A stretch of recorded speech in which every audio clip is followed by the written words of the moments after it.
অন্যায়, দেশে যাবে অন্যায়, দেশে যাবে অন্যায়, রক্তের বন্যায়, ফ্যাসিবাদের আমলাদের জিয়ার শব্দ টানা সপ্তমবারের মতো বেস্ট টিস্যু পেপার ব্র্যান্ড হিসেবে স্বীকৃতি পেয়েছে বসুন্ধরা টিস্যু। অনুসরণ করো, করতে হবে, ফ্যাসিবাদের আমলাদের, গ্রেফতার করো, করতে হবে, ফ্যাসিবাদের আমলাদের, অনুসরণ করো, করতে হবে, ফ্যাসিবাদের আমলাদের, বিচার করো, করতে হবে, ফ্যাসিবাদের আমলাদের, বিচার করো, করতে হবে, ফ্যাসিবাদের আমলাদের, গ্রেফতার করো, করতে হবে। ফ্যাসিবাদের আমলাদের, আমরা বলছি গ্রেফতার এবং বিচার এদেরকে নিশ্চিত করতে হবে। গ্রেফতার আর বিচার না করলে এরা আবার গাপটি মেরে বাংলাদেশকে পূর্বের এই ফ্যাসিবাদের শাসনে ফিরিয়ে নেবে।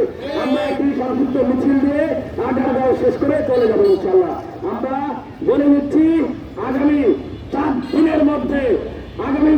দিনের মধ্যে এই আব্দুর রহমান খানকে অপসারণ করে গ্রেফতার করে তদন্তের মাধ্যমে বাংলাদেশে ব্যাংক লুটের হোতাদেরকে চিহ্নিত করার জন্য আমি অনতিবিলম্বে গ্রেফতার ও বিচারের মুখোমুখি করার দাবি জানাচ্ছি।